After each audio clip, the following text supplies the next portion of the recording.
Welcome, dear viewers, to another episode of Reborn, live on Ahlul Bayt TV, the only channel broadcasting the pristine teachings of the Ahlul Bayt. Peace and blessings be upon them all, exclusively in the language of English. Alhamdulillah, it's my pleasure today to welcome Sister Amina Khan to the studio, who will, inshallah, share with us her amazing story as to how she came to Islam and the fold of Ahlul Bayt. Peace and blessings be upon them. A truly amazing story, which I'm sure you'll all find out in due course, inshallah. So make sure you keep watching. As always, I would like to welcome you to the studio on behalf of all of our viewers. Sister Amina, thank you very much for coming in. I know that you don't actually live here in London. Assalamu alaikum. Wa alaikum assalam wa rahmatullahi wa barakatuh. Yes. Okay, so let's start. As always, alhamdulillah, I know that sometimes you've had an opportunity to watch some of the shows, so you've had an idea of normally what we do, and we like to start from pretty much the genesis of your life, from where you know, the very earliest years, formative years of your life, inshallah. So presumably you were born here in the UK. I was born in the UK, but for the first 4 or 5 years of my life, my family and I lived in the Isle of Man. My father was Manxman, and they were a Christian family. They were C of E by choice. Church of England? Yes. So the church and religion in that respect played an important role in our lives. Sure. So you said your father was a? Manxman. That means he came from the Isle of Man. Ah, okay. Yeah. Apologies. Sorry, I thought it was some religious title. Okay. So you were Church of England, and you remember, I guess, in these early years, going to church and so on and so forth. Yeah. I mean, what did it entail? Was it just simply going to church on a Sunday, or? Well, for most of us, it was going to church on a Sunday. For my father, it was very religious, actually. He would go twice on a Sunday, and he'd sort of make time during his working day as well to read the Bible. And then later on, he became more involved in the church, and also we as children were encouraged to become more involved. My older brothers, one of them was an altar boy, then he was a choir boy, and later on I became a member of the choir as well. Okay, interesting. And you mentioned that you were in the Isle of Man up until the age of about 4 or 5. Yeah. Do you actually know why you decided as a family to move away? It was for medical reasons on my part, because we could get better treatment and specialist help here in the UK rather than being on a small island. Sure. Because I have problems with my heart, so it was felt that it was a good idea anyway. My father was working on the UK mainland as a lorry driver, so for him it was easier as well rather than going back and forth on a ferry. Sure. Yeah. So how many brothers? You mentioned your older brothers. How many of you were there in total? Well, there were 3 older brothers. An older brother, I mean, the oldest was 18 years older than me. Wow. There would have been an older sister, although she died of leukemia when she was very young. And then I have a younger sister by 2 years. So in total we were 6. Okay. Yeah. Okay.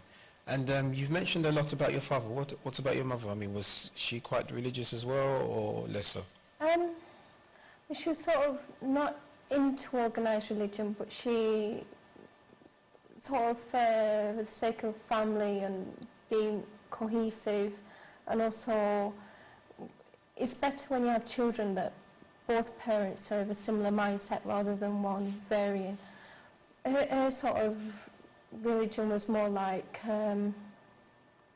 more instinctive, more to do with nature rather than to do with a church and laws and dogma. Sure.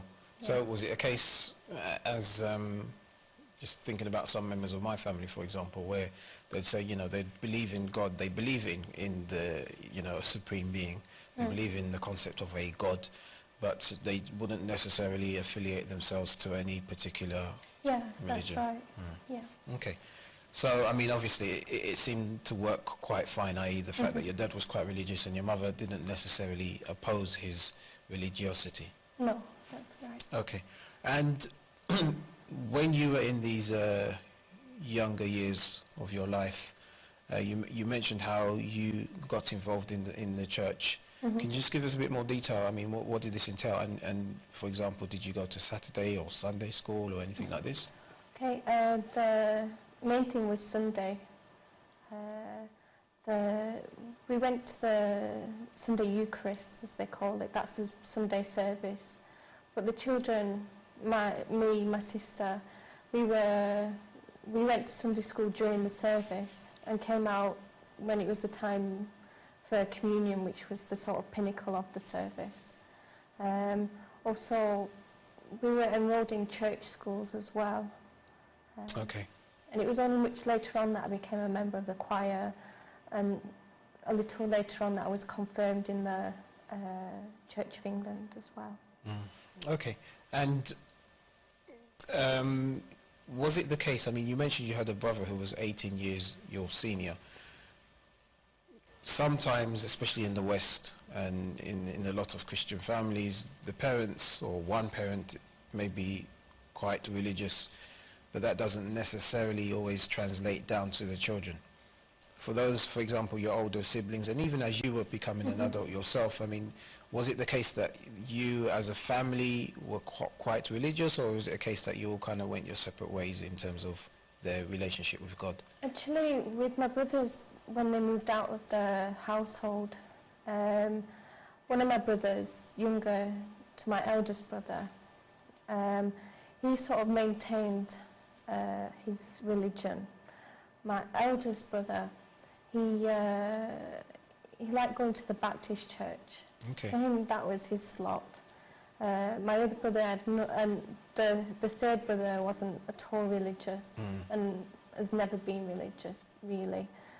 But with our setup with my sister and me and my mum and dad, it was my father actually that left the Church of England when I was about 10, I suppose, because he couldn't get on with the sort of, what he saw as the hypocrisy, that he was this working class man and he was going to this church and the vicars were sort of in comfortable positions and not having to struggle, and yet they couldn't see that their own parishioners were in struggles sort of financially, or and he didn't like the way that the vicars themselves would sort of answer his questions with sort of they're there now, and there was no real, I suppose their Christianity was Sunday service and sort of platitudes rather than real concrete help.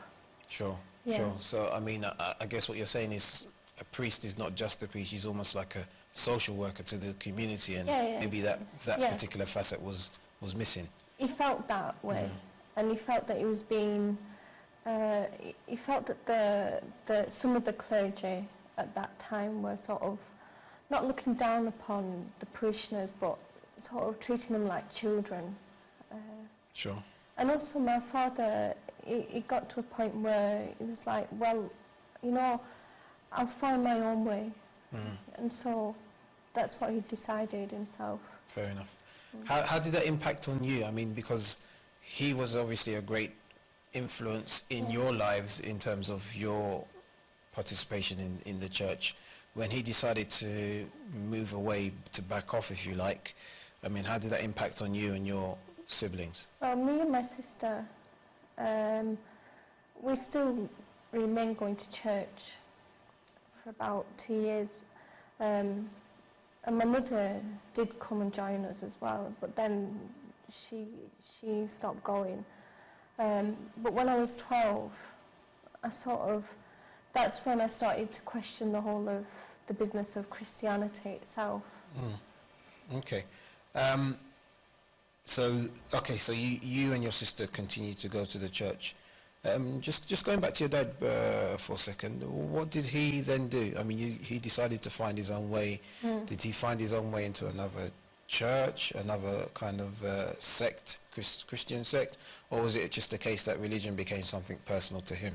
No, the religion did become something personal to him. He sort of became more akin to my mother's way of thinking, although she hadn't done anything Sure. to sway him that way. It was just more, you know, I can do it on my own. Why do I have to go on a Sunday and worship a God on a Sunday, you know, when I can do it on my own and around myself. He at that point in his life, he was a gardener, and he liked being with nature, and he kept some livestock as well. Okay. So that's how he sort of found God and things through creation and nature, rather than going to a drafty building. Sure. And just sort of singing a few hymns on a Sunday morning. Sure. Yeah. Drafty building, yes, that Yeah. brings back a lot of memories. It was always very cold. You used to keep your coat on. So you were saying that at the age of 12, you yourself began to question the whole setup, if you like. And what conclusions did you draw? I think it was before I was 12. Like when I was being prepared for confirmation by the clergy. I kept asking questions like, look, if this is one universal Catholic Church, why is the Church of England only present in England, in Scotland, but in Africa, but nowhere else? Why are there so many different sects of Christianity with Catholics believing, you know, in one thing, but yet you split from them, and then you have Methodists?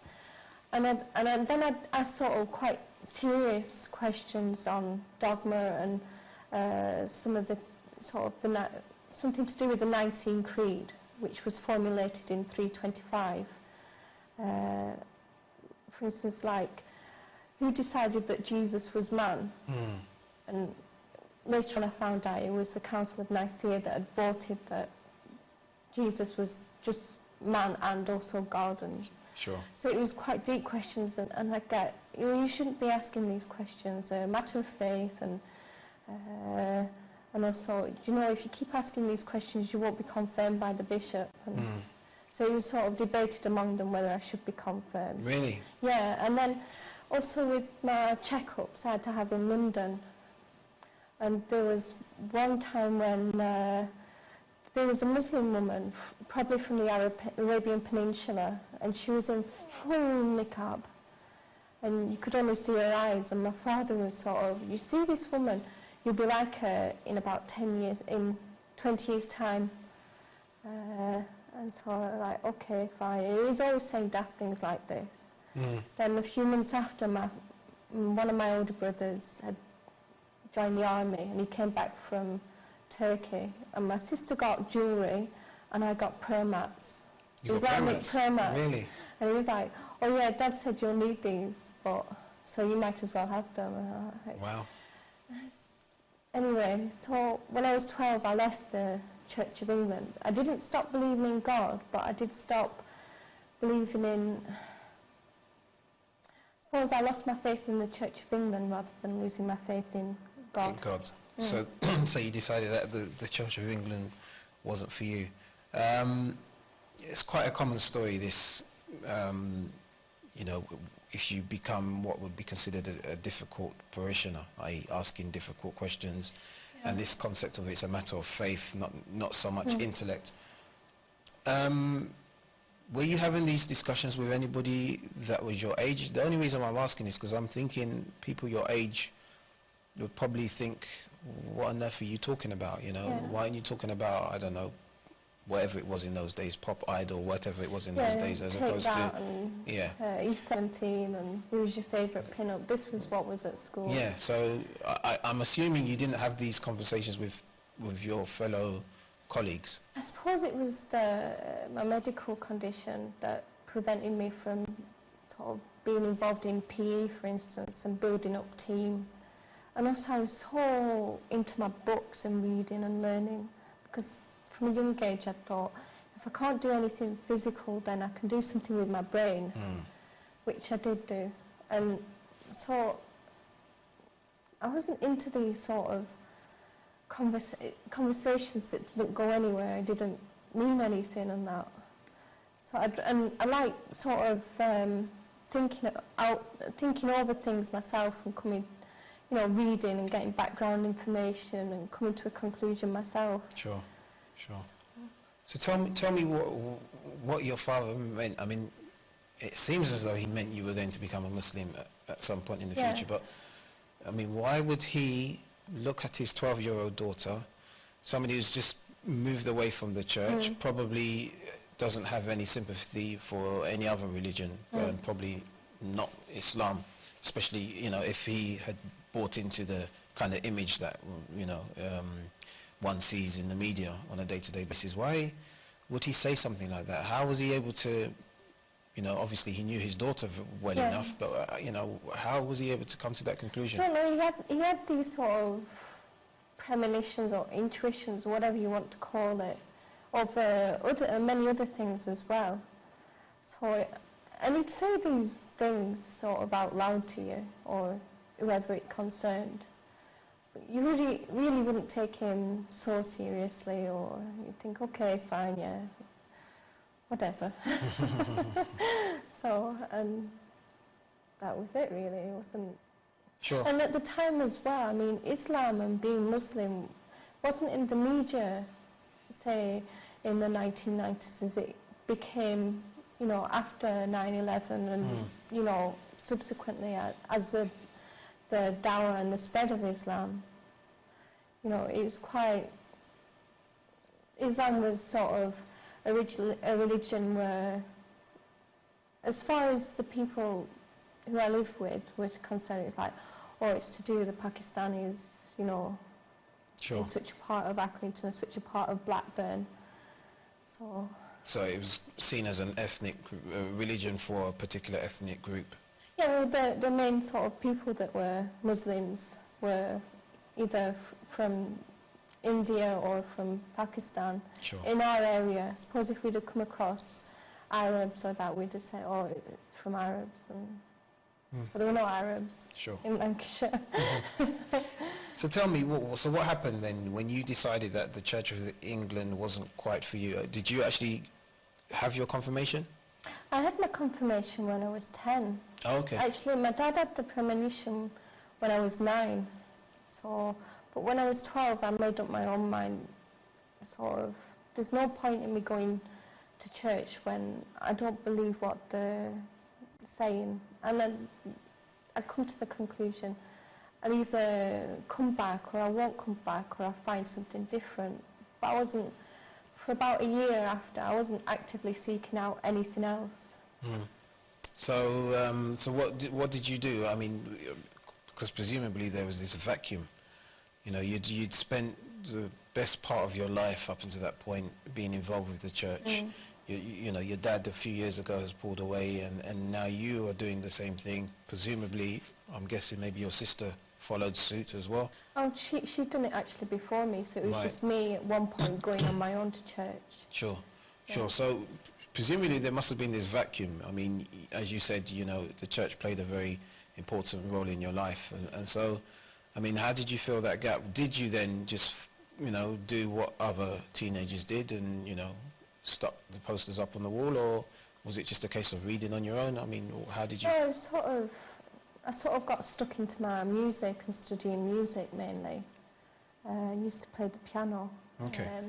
And also just getting stuck into reading, and I was studying, I was at school, so... Sure. So you had enough. Yeah, and so I wasn't sort of seeking anything else. But then gradually I needed to fill something. So I thought, okay, I'll go to the local Catholic church and see what that's like. Okay. Yeah. And how old were you when this was, when you started going there? This was when there? I was about 14. Okay, so after a couple of years of, so you decided to go to the Catholic church. Yeah. And the result was? Well, then I was received into the Catholic church when I was 15. When you say received? Well, they say received, it's like being reconfirmed again. Right. Into the Catholic church. Right. So, and I studied the dogma and doctrines and things, and at that time it was sort of, there seemed to be more, although there were more rules, it seemed more structured, I suppose, and I think that was what I was after at that point. Sure, sure. And all of the questions that you were that you had previously, were they still there? Were these questions that you posed to the Catholic bishops as well, or not really? Was it just the fact that you had this structural, or this more structured religion, that, you know, that the questions kind of took a back seat? The questions did take a back seat for several years. The thing was, it wasn't just the structure. I did feel sort of I was doing the right thing in the eyes of God to become a Catholic. And the thing for me was that if I was doing something that I felt I was sort of being called to do, then that's what I should do, regardless of whether people were happy about it or not happy about it. And were people, well, what was people's reaction? Well, my sort of friends of my peer group weren't happy about it. You know, like the friends I had were leading different lives, I suppose. And they were saying things, oh, you know, if you get pregnant and you can't have an abortion, or, you know, if you're with your boyfriend you can't use contraception, and things like this. And I was like, well, why would you need to be using it? You shouldn't even be doing these things. Sure. So it was quite, and it was sort of, well, why do you want to be a Catholic then? Sort of, well, this is the right thing for me to do. And, so they couldn't understand that concept. Sure. What about your family? My mother was sort of, she didn't like it, but she settled with it. You know, it was like, oh, if you want to do it, then fine, do it. But I'm not interested. And my dad wasn't bothered. And your mum's displeasure, was it because it was Christianity again, or because it was organised religion? Whereas, you know, she had this more kind of, don't know what the right term is, but her way of looking at things was, you know, it's more internal, if you like. No, her family background was like, family were, I mean, her father and grandfathers and that, they were from the Orange Lodge tradition. And if you have any history of Northern Ireland and Scotland, there was a big enmity between the Orange Lodge and Catholics. Right, of course. So that was her background. That makes sense. Yeah. Okay. So, but of course, your mother wasn't going to stand in your way. No. Okay. So. And again, was this something you did on your own? I'm assuming now your younger sister probably found her own way in life, if you like. Yeah, she did. She totally went off religion, completely, to the point of atheism. Whereas I sort of, you know, there's still something there. And yeah. Okay. So what were your experiences? I mean, did this? Did you feel at peace with yourself once you became a Catholic, and did you get yourself integrated within the activities of the church and further afield? Concerning being integrated with the church, yes, and very quickly. I knew the priest quite well, and sort of I ended up helping him out a few weeks later, and then ongoing for the next few years with parish duties, along with my college work and my school work before. So we do things like setting up the church and everything on Saturdays, ready for Sunday, for Easter services and Christmas. We do, you know, that was a week-long job that you were setting up for. Also seeing parishioners, so I was doing parish work as well. And on Sundays as well I was working. So I'd work weekends for the priest and in the parish as well. Okay. Yeah. Brilliant. And so what happened? I mean, how long did you stay with the church for? Was this something that, and did you find yourself pull away as you got older, or was it a case that you got even more involved?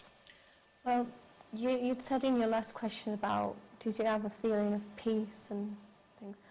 I can say honestly that the feelings of peace sort of, they were there for 2 weeks, and then I started thinking about the religious life.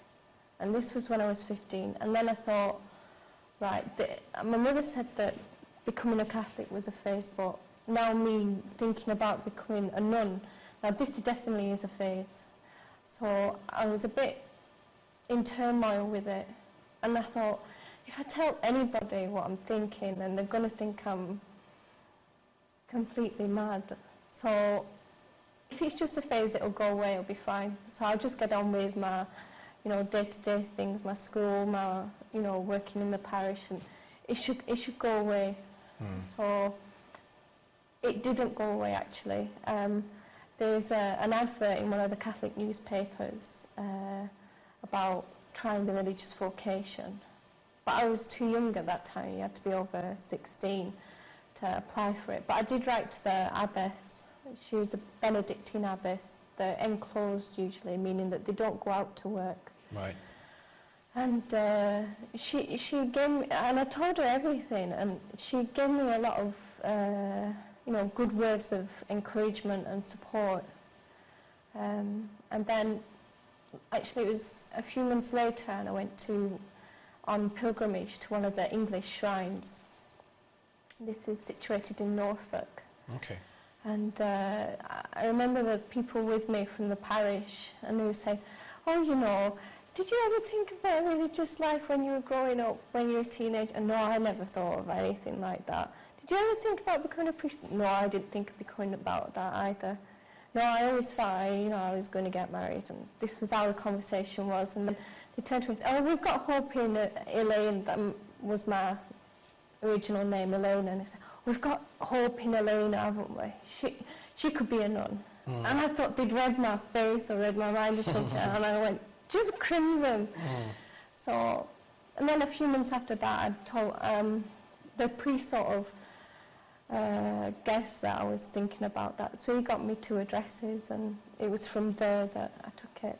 Okay, brilliant. So we can find out a bit more about the process of becoming a nun and what this entailed, inshallah, after the break. We're due for a break now. Make sure you join us after the break for the continuation of this very interesting story, inshallah. See you soon. Assalamu alaikum.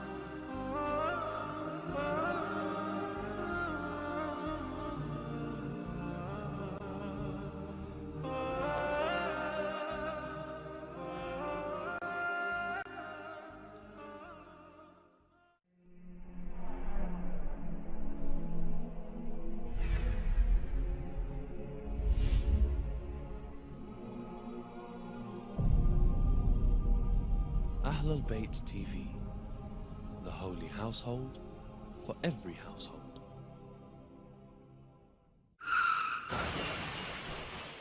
Stop. Have you had a road accident, slip, trip, or accident at work? Did you know that you can get between £1,000 to £10,000 of compensation for your injuries? We will also give you a cash back of £150 if your claim is accepted by us. Call us now to report your claim on 0800 910 1000 or visit www.smartclaims.org. Advertise on Ahlul Bayt TV and uplift your business. Whether you're looking for a local, national or even a global English-speaking audience, we can certainly help you. We offer competitive advertisement spots, creative packages that are market competitive and value for money. We can arrange for your advert to be designed for you. We have a range of packages to suit every budget, with prices from as little as £15 a spot. Visit our website ahlulbayt.tv/advertise and register your details to receive a special promotional code. Call 0044 121 258 0522 or email advertise at ahlulbayt.tv.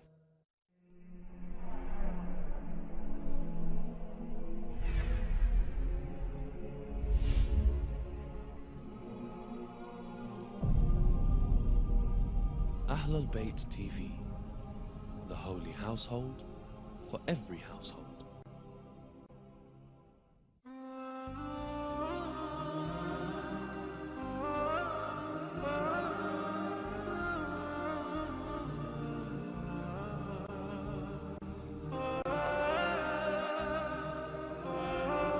Assalamu alaikum, welcome back to Reborn on Ahlul Bayt TV with our guest today, Sister Amina Khan.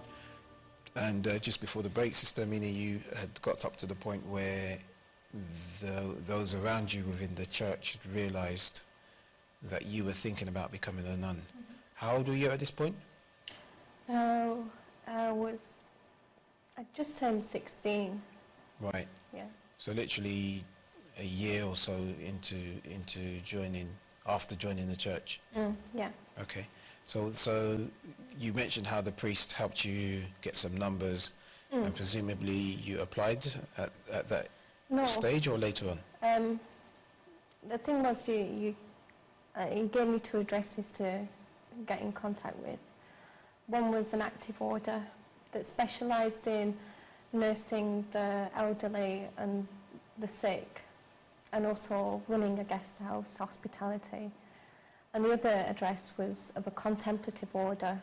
One that meant that they wouldn't go outside for, say for instance, to do teaching or social work or nursing, and their life was a life of prayer only. Oh, prayer only, okay. So the one I got in contact with first was the active order, because I thought, okay, you get the best of both worlds. So the first thing I did was write a letter asking if I could come on a retreat, and so I did do that later on in the summer. But it was 1 week retreat and then 1 week to work in the guest house. So I'd get a taste. I didn't actually write to the contemplative order because, I don't know, I thought, okay, that one will be enough, and I'm not sure about contemplative order. Sure. But it was the priest who had said, I went to that contemplative order the other day and they said you haven't written to them. I was like, okay, fine, I'll write to them.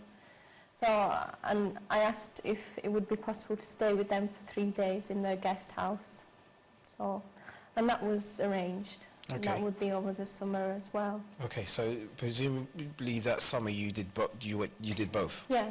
Okay, and what was the conclusion you came to after experiencing both? Okay, the active order, I came to the conclusion that if you can juggle both lives of religious service to God and doing nursing, that's good, but I thought I couldn't do that because it would be like splitting myself into 2. Really? Yeah. And the contemplative order, now that was different, and I felt it was more inviting and more warm, even though at that point I'd meet the sisters behind what was called a grill in the parlour, which was like meeting them behind a gate. Why was that? Well, it's to do with the rule of enclosure and how it's interpreted. Okay. So we'd be in a room, but it would be partitioned by a small wall and these gates, and part of the gate would open. And on my side it would be carpeted and comfy chairs, warm, nice, curtains. And then on their side it was bare wooden boards, white wall, crucifix, a hard chair, and that was that. But actually that appealed more to me. And also that the time I spent with them, I was also allowed in the garden. And the gardens were huge, and they were nice, and so that's how I got to see sort of a bit more. And I met different sisters each day while I was there. The 3 days you were there. So you then decided that you were going to join the contemplative order? And no, I thought my calling was sort of heading towards being contemplative, to be enclosed. But it wasn't for another few years before I could actually join them. Because? Because of my age. I was 16, you had to be over 18. Right. And also I looked into different contemplative orders during that time. And also another monastic house, which was of the same order as the same ones I'd stayed with. So you joined one of the orders at the age of 18? No, I was at college doing my A-levels. Okay. and and then I'd finished college and I went to on like a pilgrimage to Assisi and Rome, and I'd sort of been not put off the idea of being a religious, being a nun, but I didn't think it was right for me. When I sort of began the pilgrimage, but when I came back, I thought, and I had the choice of going back to college. So I went back to college on the Monday morning, and halfway through the morning I just sort of decided, right, I'm going to ask to enter. So I walked out of college, wrote a letter, and I said, there are a few things I said in it, and I said the last thing, and another thing is I'd like to ask formally for permission to enter the religious order. So I sent the letter, and I was going in a few weeks because they were having a profession of one of the sisters, which meant she'd finished all her training, a novitiate, and she was being professed as a nun properly. So she'd swap a white veil for a black veil, and she was in there then for life. Really? Yeah, so that was when we decided, okay, come and see us properly then. During that time frame, from when I was 16 to when I was 19, I'd sort of had I'd been in for a month at a time with the sisters, and sort of been on open days, and been with them for like some weeks during my half term and that. So I got to know them, and they got to know me quite well. Okay. So, how long were you in this particular order for once you decided to join at the age of about 19? Yeah, I was in the order itself for about 4 years. Really? Yeah. And how long does it take for you to swap, or for one to swap a white veil for a black veil? In other words, did you manage to get through the whole process of, if you like, the graduation process, or was this something that would have taken a lot longer than 4 years? It would have taken a minimum of 4.5 years. So Really? I was near the time. So you were quite close to the end of your tenure, Yeah. and then you decided that. Did you decide to leave yourself? Yes, I did. Why? Well, during my monastic life, my life as a nun, it wasn't just sort of a life of prayer. You know, you get up in the morning, you pray all day, all afternoon, all evening, go to bed, and that's it. We had other jobs to do, and one of the jobs I was printing. I had novitiate for my training, but the other thing that I was encouraged... I had novitiate, sorry, if you could just... Novitiate was like training. So one of the sisters would be your novice mistress, and she would sort of teach you the rules of the order, and about the order's saints. Our order's saints were Carmelites, so Saint Teresa of Avila and things like that. But that was the novitiate training. But I was also encouraged to do studying. Okay. So things like early scripture, Jewish and Christian scriptures. Okay. A lot of Bible study, early church history. And it was doing this studying and also learning Arabic from one of the other sisters. Learning Arabic? Yeah, she'd been to, she'd had 3 years in Cairo, Carmel. So this is presumably a Catholic order in Egypt? Yeah, okay. It was, it's now in Al Fayoum, they moved. But at the time they were in Cairo, a Catholic order in Cairo. And they were quite an international community. And one of the sisters at the monastery that I was in, she had gone to Cairo to help out. And she'd learnt Arabic from one of the Lebanese sisters and from the Egyptian gardeners, you know. So then I found out about this, and I've always been into language learning, and so I was like, teach me some, and she's like, okay, fine. So she taught me some, and then we went together to sort of like learn more about Arabic. And you went together, what, well, outside of... No, we sort of, that's a bit wrong. We sort of encouraged each other to sort of continue learning Arabic. So it meant sort of getting books from the library, or there was one where we got a New Testament, a children's New Testament in Arabic. Okay. So we'd sort of painstakingly try and learn the Arabic and read the Arabic. Yeah. Was there a copy of the Quran in English or Arabic in the library? That was one of the things that sort of guided me to Islam. With the studying, my questions came back, but this time I could sort of base my questions on certain facts that I'd found and certain holes that I'd found within Christian and Jewish traditions. And also learning Arabic, there was one, when I was first learning Arabic, I'd learn a phrase a day. So one thing was, like, tomorrow there will be apricots, bukra fi mishmish. Then we'd sort of try and sort of get the grammar from it. Then another phrase that my course sister told me was, La ilaha illallah Muhammadur Rasulullah.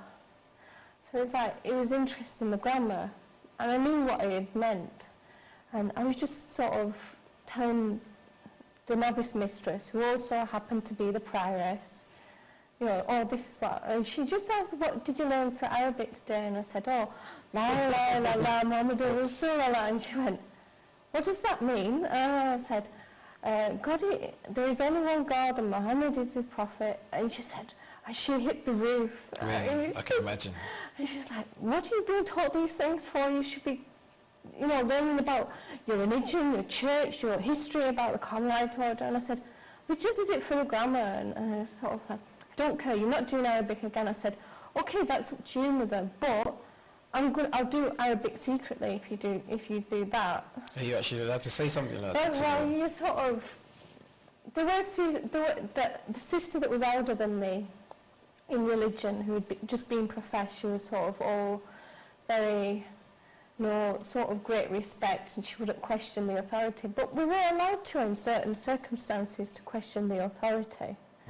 And I said, it's just a language I'm learning it for the grammar. And if she hadn't have reacted that way, I wouldn't have questioned anything anymore. Sure.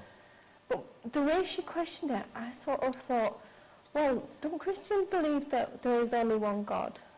And they do, to their extent, and to the field that they're thinking. And then I thought, okay, what about this Muhammad guy? I mean, he's supposed to be a prophet, but then the prophet should have ended just before Jesus. So I have to find out about him. Because my medical checkups were still in London at the time, I had to go down and stay with one of the other monastery's houses that used to be in Golders Green. And so I thought, okay, if I get out early from my hospital appointment, I could go to the Edgware Road and I could go and see if there are any Arabic things I could pick up for me and Sister Josephine. Okay, and I'll see if they've got like a Quran in English or something. So after I'd finished, I went down to the Edgware Road. I should have gone straight back to the monastery, by the way. And I picked up a few newspapers and things, and then I was in one shop and the man said, oh, you read in Arabic? And I said, yeah. So he spoke to me in Arabic and I spoke back. And he said, oh, that's great, have done. I said, oh, thanks, but you don't happen to have like a Quran in English or something? He said, yeah. Take it. And he gave me a Quran in English. And it was so small I could fit it under my habit and sort of sneak it into the monastery. So, but they didn't have any, in our monastery library, they had 2 books on Islam. One was a very childlike book saying, know your Muslim neighbour, and the other one was, I think, on Sufism. Nothing about So what happened, with this smuggled Quran? It got hidden in my cell, which was my bedroom. The nuns refer to the bedrooms as cells.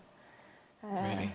Yeah, it's supposed to go back to because our order was like from the Middle East. The ancient rule, we had little sort of hermitages on Mount Carmel, and the little hermitages were called cells. Right. So that's where it came from. Okay. So when you opened up this book and started to read, what happened next? It was sort of, I'd start reading it, and then things sort of, okay, so it says that in Christianity. I'd start thinking, that says that in Christianity. This says that in Judaism, but it's saying this in Islam. Actually, this is making more sense. And as the further I read on, sort of things sort of stood out, and the science of it stood out. It's been pointed out in other books, like things like clouds, mountain formations, embryology, things like that. And it's sort of, okay, this is something. Could you discuss this with anybody, or was this something that you... Oh no, I didn't definitely not discuss it with anybody? Not even to your colleague who you were studying Arabic with? No, because she saw, and she still is, she's very sort of Christian in her outlook and in her life. So it was okay for me to be having some sort of questions or doubts in my faith, but I wouldn't want to inflict it upon anybody else. Somebody else. Sure. Because I always felt that could knock somebody's faith in God.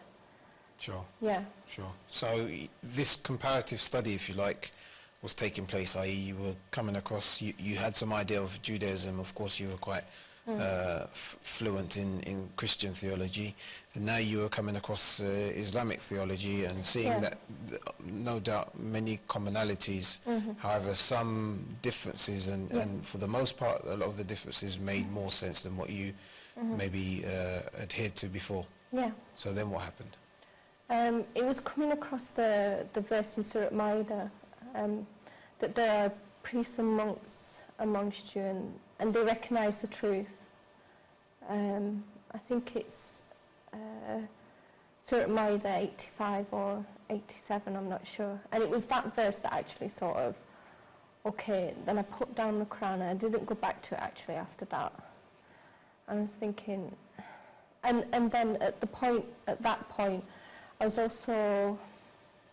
doing canon law, so it meant that I was representing other sort of people, especially religious sisters, if they wanted to leave, or if they wanted to change house, for instance. There were certain things to go through and procedures. And I was also looking into early Christianity, a degree level study. Okay. Everything that we studied, it was to quite a high level, but we could never get recognition from it, because nuns are supposed to be humble and self-effacing. Right. Yeah, sorry. We've just got 5 minutes left, and unfortunately, we haven't covered all of the stuff that we want to. But just tell me very quickly. Of course, unfortunately, I'm having to rush you a bit here. First, what was the straw that broke the camel's back? In other words, what caused you to leave the order? And then, second, how did you go about finding out more about Islam and becoming a Muslim? Yeah. At the time, my health had deteriorated quite significantly. And also, for myself, I wasn't able to participate fully in the day-to-day activities of the religious life. So I used that as an excuse to leave the order. There wasn't any one thing, but it was more to do with me deciding, right, I've got to go and find out about Islam, and then I can become a Muslim. Really? Yeah. You'd made that decision? Yeah. So in my heart, Christianity, that had stopped.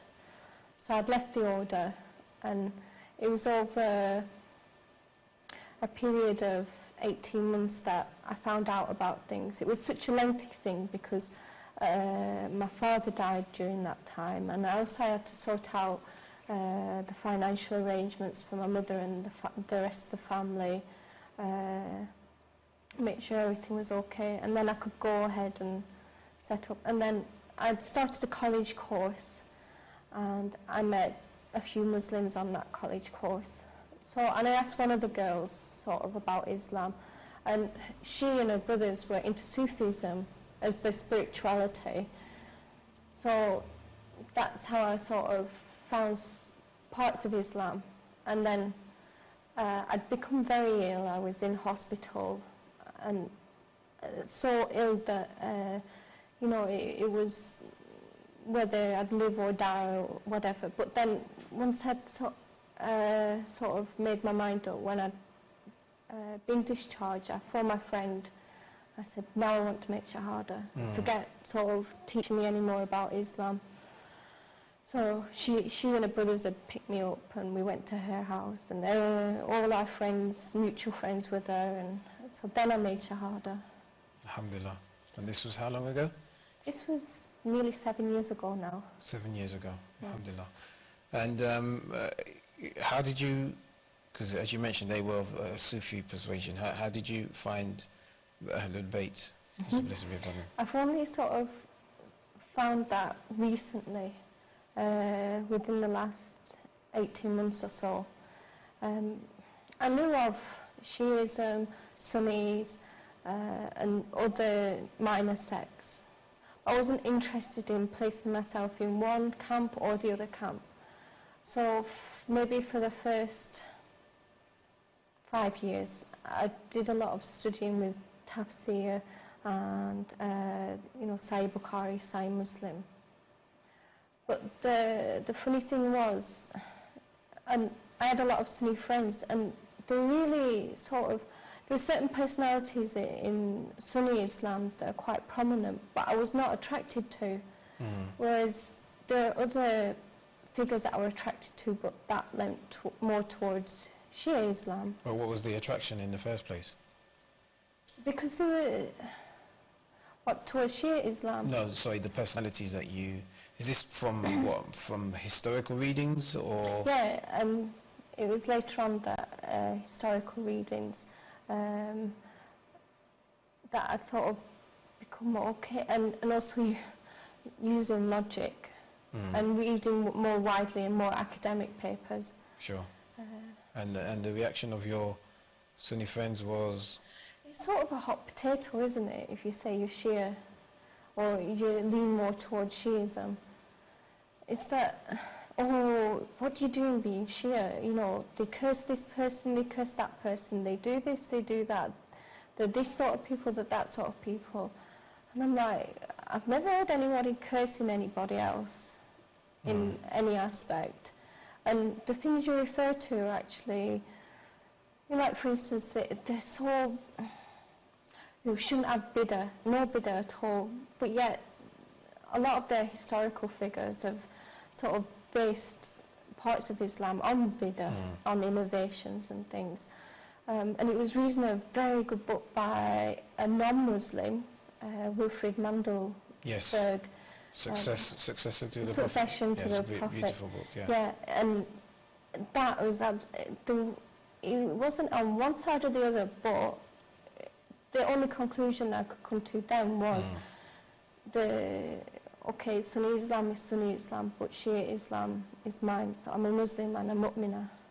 Inshallah, alhamdulillah, congratulations. And just finally, once you made that decision from all of the reading and all of the studies that you went through, and of course the book you mentioned is quite an academic, well, he's a professor in his own right, and his approach was very academic when he wrote that book.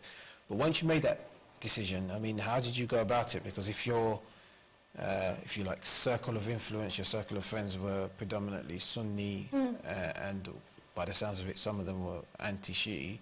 You know, how did you then go and take the step? Was it something you did alone? Did you go out and find a community? Going back to once I'd reverted and I moved out of the family home, I didn't know how to pray. I wasn't taught that. And it was a good friend of mine who taught me how to pray. But he prayed as a Shia Muslim. but I didn't know the difference between Sure. Sunni or Shia, ways of prayer. So, and I've always prayed as a Shia. So, and that only sort of came to me about 3 years ago. I thought, okay, fine, it's just prayer. And I was doing it that way. And now, with the help of my friend as well, I've been able to sort of widen my circle of Shia friends by going. This year I was really happy to be involved in the Majlis near to where I lived in Bolton, and also have more Shia connections. So between Bolton and Liverpool, I've got more Shia friends and contacts. Although I'm still in contact with my Sunni friends, because Sure. I'm not going to sort of stop contact like that with them Sure. or at any time, because first of all, they did do a lot for me during my formative years, but also they're good friends now. And they're Muslims too. Of course. So there's no need for any breakup or breaking. But if anybody sort of says, you're doing this and you shouldn't be doing that, and if I know correctly, I'll tell them, no, this is the way because, and ABC. Brilliant. Sister Amina Khan, it's been a pleasure to have you with us. Thank you very much for sharing Thank your you. story. Jazakallah. From becoming almost at the cusp of becoming a nun to becoming a Muslim and a follower of the Ahlul Bayt. I'm sure you all will share me in thanking Sister Amina for that. Thank you very much for joining us. And please remember, if you know of anybody who would be interested in sharing their story of how they came to Islam, then please email us at reborn@ahlulbayt.tv. Once again, thank you for watching. Assalamu alaikum wa rahmatullahi wa barakatuh.